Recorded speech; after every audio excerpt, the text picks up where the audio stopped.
You're about to enjoy a Cloudcast original. Local stories, local storytellers, local brands. Have you ever felt that you as a woman may not appear to measure up when you see incredible women in strong roles? You may be surprised when hearing from women in these positions and how we all share many of the same challenges. Thank you for joining us for the SheEO Lead-In podcast with Rebecca Jones as we share the journeys of women. Hello, I'm Rebecca Jones, your host of SheEO Lead-In. We're on an exploration together to discover more about the personal journeys of incredible women in both career and life. We all have paths to share that sometimes take incredible turns, deep resilience, and courage to navigate.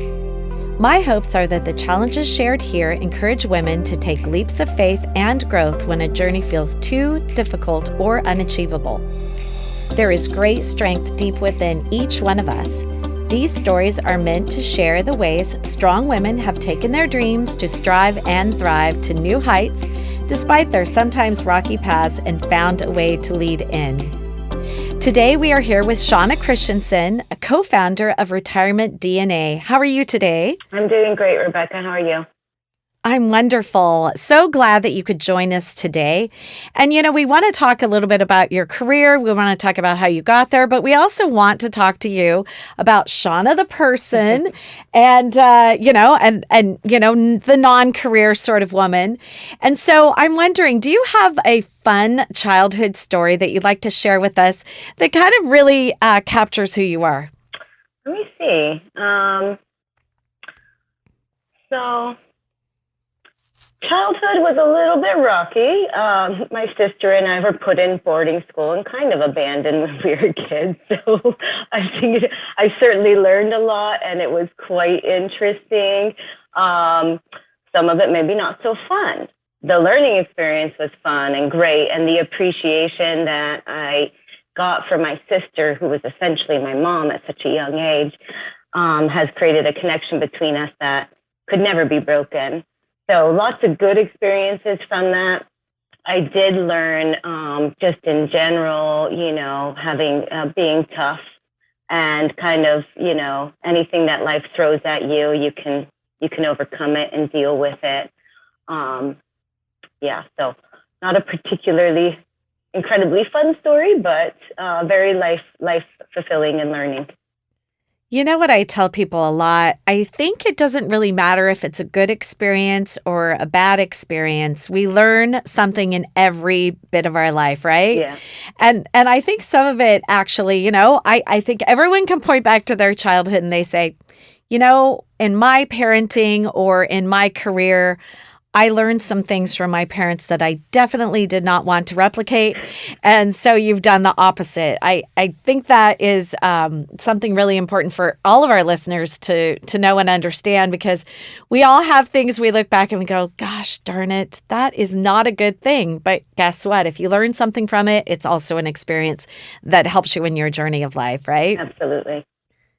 So just thinking about yourself and your personality and who you are, do you have one word that describes you the best? So I do, and it's more of my superhero alter ego.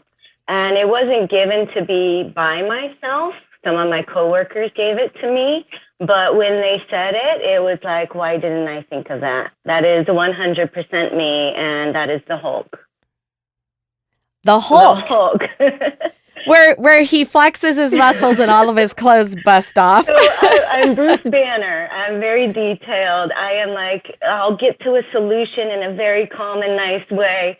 But if you make me mad, if you disserve my clients, if you harm people around me in any way, the Hulk is here. And so sometimes they're like, we're having trouble with this service provider. They're like, let's call the Hulk. And I'm like, oh my gosh, that's awesome. Yeah. So tell us a little bit about what your day looks like career-wise. RetirementDNA, tell us about that. What does that actually entail, and what do you do? I'm sure every day is different, but, as a general day. Yeah, so just a little bit about how I got into the niche that we're in. So my partner and I, we primarily serve employers who sponsor a retirement plan for their employees. And we met 11 years ago, really formalized our partnership about a year after that. And so we serve the employers, but more so the employees working for that employer. We help the employer make sure they're following all the rules and regulations, and then help the employee get on track for retirement, help them with their financial wellness. And why I garnered a huge passion for working in this segment, because when I first started out as a financial advisor, my uncle had gotten me into this field. And I was, 25, 26, and I'm trying to work with people who are at retirement. And we were chatting a little bit before we got started here, and people don't think about retirement until they're at retirement. And that was the hardest and most heartbreaking thing for me, is I'm sitting down with a 60-year-old woman, and I said, okay, let's see what you got and how we can make this last and how we can have you stop working and enjoy the rest of your life. And you can't do anything. You can't, unless you win the lottery or something, but you cannot bank on that. You can't reverse time and say, save $25 from the age of 20 to now and you'll be set. So that's why this area of being able to reach people right when they start in their career is way more rewarding. I get more out of it. And then I feel I can actually make a change because I'm starting good habits early. So I love that. I love that. That is awesome, because you're right. Most people don't even think about it until they're going, oh no, now what? Right. And I think even now during COVID, I think, with the pandemic and everyone just, having this insight into themselves, they may be thinking differently. There may be a shift. It might not just be they never think about it. Now they're saying inwardly, maybe I don't want to work as hard. Maybe I don't want to work as long. And so how do you create those habits? I think it's great advice. So let's talk a little bit about success, because that looks very, very different for each person. But why don't you share with us what success looks like to you and how you measure that? So success for me, one of the proudest moments in my life, and continues to be a very proud moment of my life, is to be able to hire other women. Happens to be we have women employees here. Love to hire a man, or any other pronoun, but it just happens that we do. But any employee, and being able to train them and support their growth, as well as Dan has done for me when we partnered, and to give that back to them, makes me really proud as a business owner. And then to just the employees that you serve, and being able to sit down with someone and relieve some sort of stress, financial stress for them, and then get the letter following that to say, I really appreciate the advice you gave me and the information you gave me. That really drives me to want to continue to grow. And that is how I define success, is how many people I can affect and make a change in. The money will follow. That's how I started out first. Just let's get as many people onboarded. Let's serve them. Let's do it well. Almost to my detriment. The first 3 years, I probably didn't even collect as good as I should have. And then after that, I'm like, I need to go get paid for this. But it was just head down. Let's serve people, do a good job. The money will follow.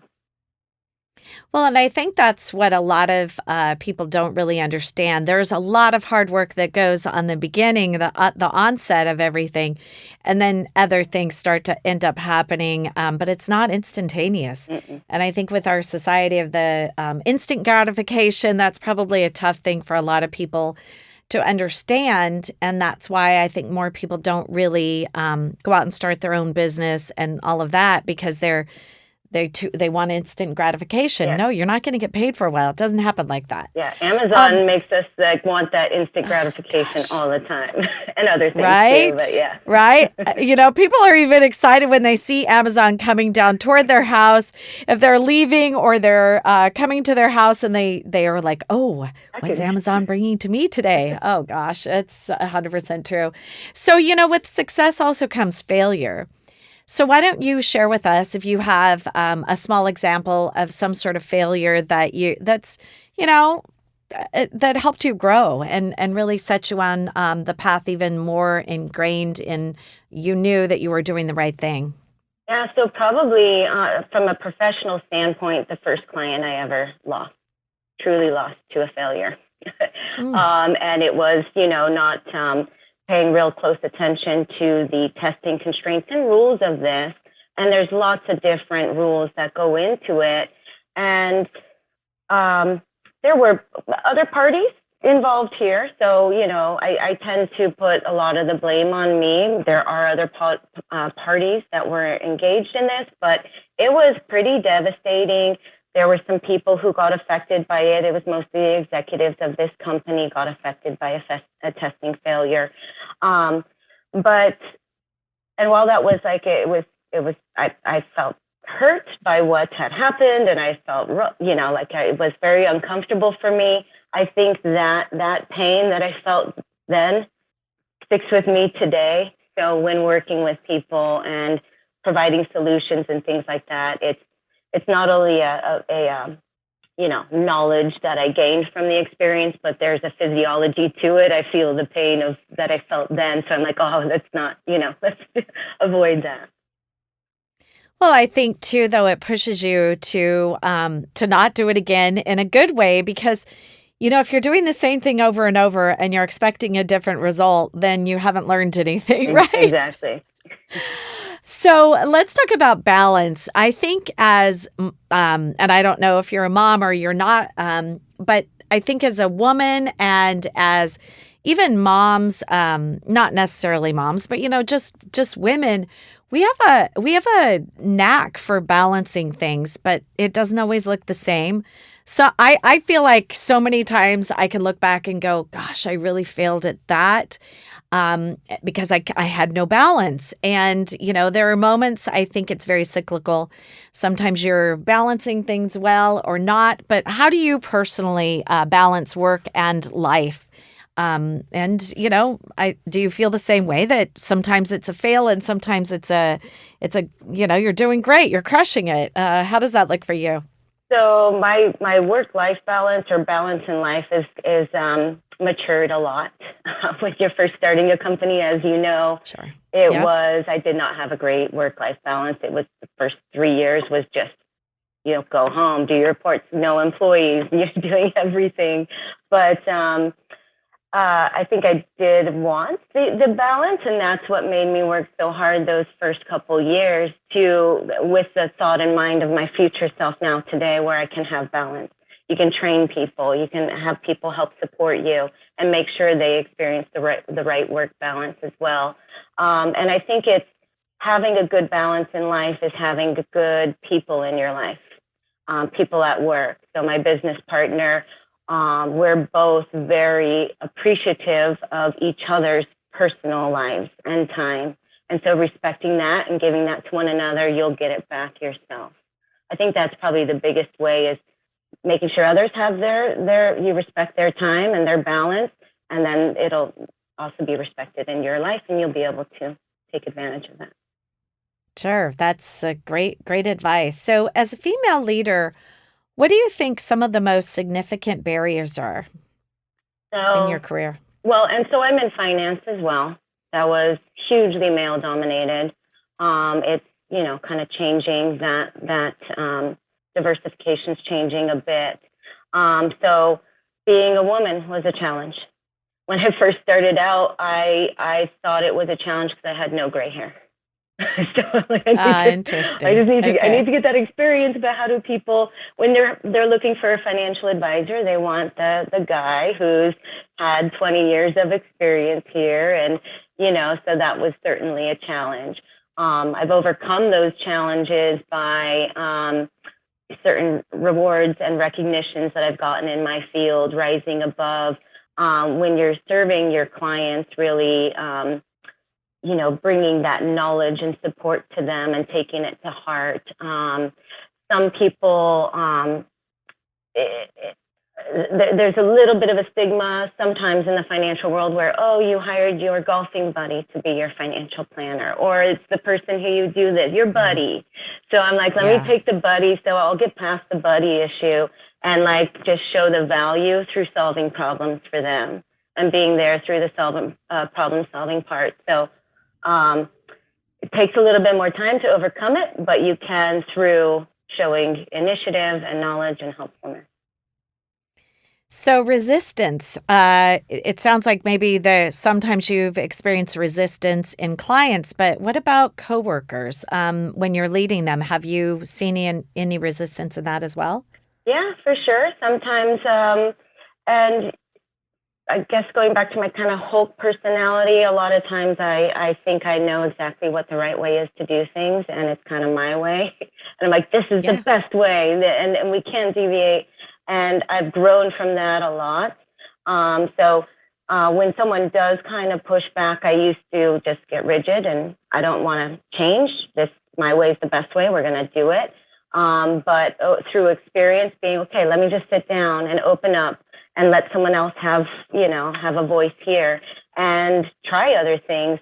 I found that my way isn't always the best way. So always give it a shot. Don't ever be fixed in your own ideas of what you think is the best approach to solving something. And then it also takes a lot of stress off of you as well, because now you're a team. Yeah, right. Being flexible Yeah. and seeing other perspectives and figuring out how to tailor what you want to do and work together. That's very, very good advice. So just kind of thinking about role models and mentors, do you really it sounds to me like your business partner is probably definitely one of those. But do you have any other examples of that, whether men or women, from did it start early, or is it just, early in life, or is it something that you can just say, yeah, my business partner mostly, or anyone else in your life? Yeah, so my uncle is definitely a role model, and he's the one, when I started in my career, I just got a job working for an oral surgeon, and I kind of worked my way up from, just doing the billing to then the office manager, and then just the whole thing, and then responsible for production. And I helped grow the practice by quite a bit year over year. And one Christmas, my uncle was sitting down with me and he said, do you want to work for a doctor for the rest of your life? And I said, no, I don't really. He's like, okay, come, I'll help, because he was a financial advisor. He said, I'll sponsor you to get your license and come and do that. So mad respect for him. He's one of the most generous people. And then, yes, later in my life, there's certainly been individuals I've met who I've worked for that I've had some challenges.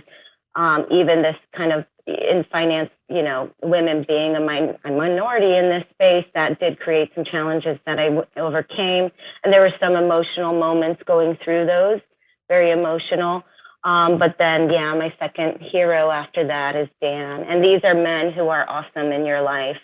And whether it's a man or a woman or any other person, we can't live in this world alone. So there is someone out there who will pick you up, like my business partner did. He recognized way early on, even some of his colleagues are like, why are you making Shawna a 50-50 partner when you have 15 more years experience than her? He said, well, I've worked with her for a little over a year now. I see what she does. I see her dedication. We're doing 50-50 of the work. Why not recognize that? So you got to find those people in your life, because they're absolutely there, who will know, appreciate, and pick you up. And then in turn, you can help pick other people up. I was just going to say that. I think paying it forward is really important too, because, I say this all the time when I'm talking to people. It is so important to encourage others, because if someone helped you out, you need to make sure that you are paying it forward, because it could just be that one bit of encouragement that's going to help someone blossom into their true selves and really being the best version of themselves. I talk about that a lot too. You could be the one person that has that nugget of wisdom or encouragement that changes someone's life. Mm-hmm. And that's huge. I love talking about that. I think wholeheartedly each one of us has a role to play in that. So anyway, I love you brought that up, because I really do believe in that. And I do have in my field, I have the opportunity of doing that not in like life encouragement, but like you sit down with someone who just started in or maybe they've been with the company for 3 years and they haven't saved yet. And you're like, just start, just go. And then you sit down with them 3 years later and like, I'm so glad you told me to start saving $25, because I looked back after 3 years and wow, it's like incredible. Only giving up $25 did for me. That's awesome. Okay, so lessons in life. What are some things that you've learned that you'd like to have other women learn and apply in their lives too? So probably in my career, one of the biggest lessons I learned, and this is kind of one of the most painful moments, but also the most liberating, was so I was working for another advisory team. I was not an advisor. I'd done really well in the first year and a half, and I was kind of saying, demanding a kind of revisit how the compensation's happening and my role going forward. And is this going to be a long-term role, or what is my position going to be going forward? And it didn't work out. I didn't get what I wanted. Yeah. I got, or what I thought was fair. And the one thing they did give me in that year and a half, and that's the company that helped me like pivot into supporting company sponsored retirement plans. The one thing they did give me is the knowledge that I can do this on my own. I was really successful doing, for a year and a half. I'm like, whoa, I can actually do this. Anyway, the moment that kind of broke up, for about a week, I was very vindictive. I was angry. I was, thinking about all the ways I'm going to retribute. I'm going to go and steal all those clients that I got them in that year and a half, and I'm going to make it hell for them. So I was not really and I wasn't feeling good about having those thoughts. But then I think it was the seventh day, it dawned on me. I'm like, you know what? They can take every client that I brought in. They can take all of that. They can take everything from what the one thing they can't take from me is my ability to get new clients, my ability to develop business and to grow. And that is the most precious thing than a client at one period in time. So it was rough, but that realization made me stronger, made me more daring to go out and do things. And because that security it gave me that I can do it on my own. Well, thank you for being authentic, because I think that's one of the most important things when you're talking about, we're human. Yeah. Right? We're all human. Some of us think the thoughts. Some of us actually use those thoughts and actually do retaliate. And unfortunately, one of the things I always try to remind myself too is when someone's retaliating against me, I just remember, okay, they're coming from a broken space. They're not coming from a healthy place. And, it's always good to, look at ourselves in the mirror and have honest conversations or, thoughts about what we're doing and why we're doing it and how could we do something differently. And that's part of growing up, right? Right. Yeah. I love it. Thank you so much for being authentic. I really appreciate that. So let's just kind of talk a little bit about your career and the things that you're passionate about. I think you shared a little bit about your success and what that means by way of watching others actually, I look back and I go, wow, I've saved this much money and you helped me do that. What else really just rocks your boat when it comes to actually doing your having this career in your life? So one area, and this goes back to my superhero alter ego, the Hulk. The Hulk, yeah. Sometimes we're working with different service providers, and my partner and I like to, and one of the services we do is we're going to be a quarterback for you. So no matter who falls down, we'll be responsible. We'll pick it up. So that is one area that, and I like getting the praise. If any of our clients are having problem with an issue, not getting responses, delays in service, wrong information, which happens often, I'll get engaged, and I am the biggest proponent. I've had some clients I'll get on a call with them and I'll tell the person at the end of the phone, look, this is your client. This is just mine, and just be the biggest proponent for them and just tell them what's unacceptable. And, let's get the right answer for the client. Let's get this pushed through. This client's trying to do something good for their employees. Why are we creating delays? And, the when my client's on the phone like that, sometimes you can't be your own biggest proponent. So if I can be yours, and it's kind of embarrassing, maybe to fight for yourself, but to fight, so for someone else to fight for you, you're like, oh, this is nice. I don't have to be that Hulk or that bad person.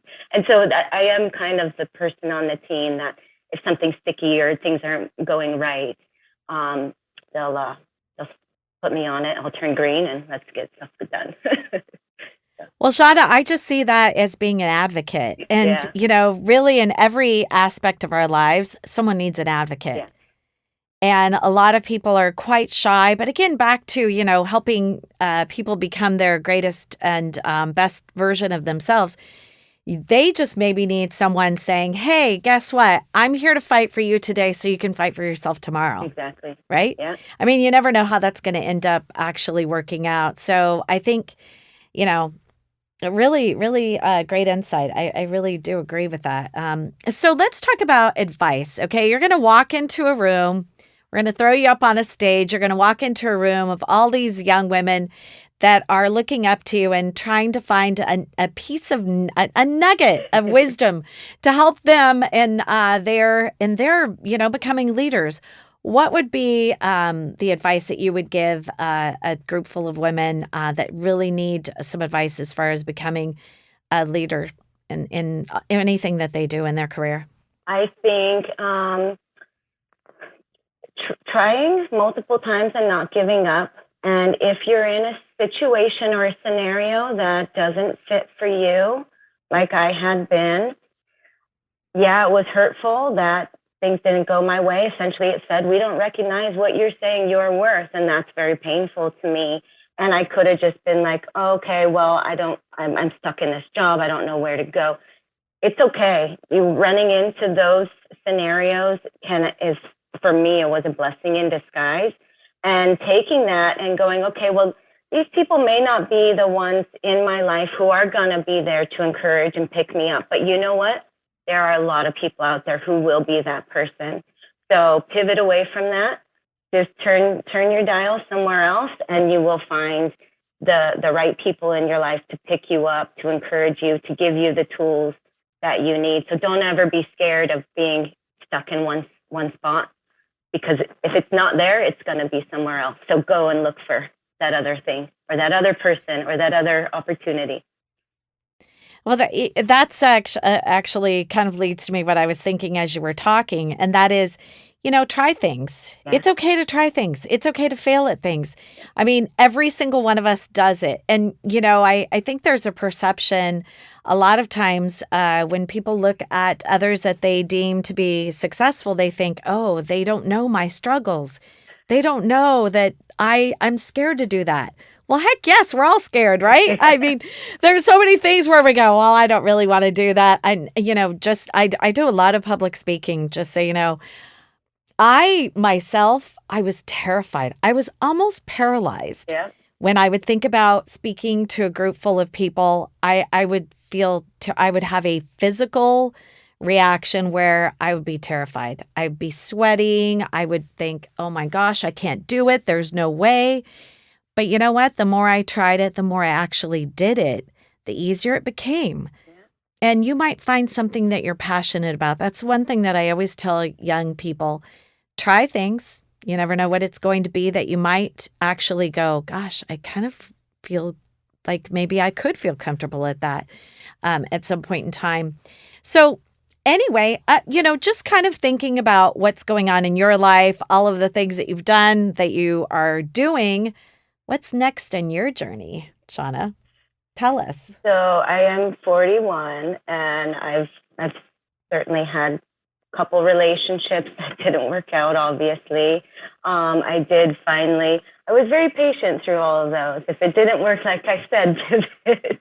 You don't have to stick with that because of the fear of the unknown, just pivot. So pivoting several times in my personal life. I did find a guy who I'm very much copacetic with. There's a lot of love there. Our arguments are great. We like to argue. It clears the air, and that's what I think I value in a relationship is being open and honest and saying what your feelings are and not scared for retaliation or saying your feelings are stupid or unwarranted. So I did in my personal life, I've found that person. And so, starting to grow a family or, that part of my life is where I'm comfortable. And two, for me, I was having grown up without a lot of family support, without that family dynamic, and that made me very scared to start one. So I'm very I have to have everything in order. I need to be earning this much. I just had a lot of preconceived ideas. Now looking back, I think I could have, anyway, things happen in their own time, but I did put a lot of different criteria in place before kind of really starting that chapter. But that is the chapter that I'm very excited about starting now. That is exciting. Coming from, I'm in my mid-50s, I'm 55. I look back and I think of my stupid little checklists and I think, why was I thinking those things were important? A lot of us, I have a 22-year-old daughter, I have a 26-year-old son. I tell them all the time, you never know where you're going to change and how you're going to change. But the truth is change is inevitable. And things that are important to you when you're 22 certainly have probably are unrecognizable as to what you believe in your 30s and 40s is. And really finding someone that I think is a great friend is really important. And being able to grow together and not one of you being stuck in a certain spot is really important. But I love that you had the thought process of, okay, I'm not going to rush into something because it's not the right time. And, everyone has a different time. And you know what? What's right for you is not necessarily right for someone else. Many of my daughter's friends, 22, have actually gotten married, but they have great friendships. And so, I think life looks very different for every single one of us. And where we hit our stride, whether we're in our 20s or our 40s or maybe even our 50s, is going to look different, isn't it? Yeah. So I wish you all the best of luck. And, it's wonderful to find someone that you are, compatible with and you can have a great friendship. And I think, too, you find happiness in your work and then you can find it in your personal life or even vice versa. Mm-hmm. I think having both doesn't always happen at once. And sometimes you have to go through things to get actually where you're at in life, where you really feel like, now I can actually really be successful in this part of my life. Maybe when, you felt like maybe you weren't, or maybe, we're all hard on ourselves. I think as women, we're probably some of the worst enemies of ourselves, right? Yep. So thank you for the conversation today. And I really do wish you all the best and very a successful personal life and, so that it matches your successful career too. Excellent. Thank you so much, Rebecca. This has been a lot of fun. Yeah. Thank you, Shawna. Now that was powerful. We hope you've been lifted and encouraged by today's inspiring voice. Always remember that life doesn't look exactly the same for each one of us. Never stop dreaming, striving, and thriving. In future episodes, we look forward to bringing you powerful stories from amazing women who learned how to lead in to challenges. Thank you for listening and being part of our community with SheEO host, Rebecca Jones. You have been listening to a Cloudcast original. Local stories, local storytellers, local brands. Find more stories at cloudcast.us.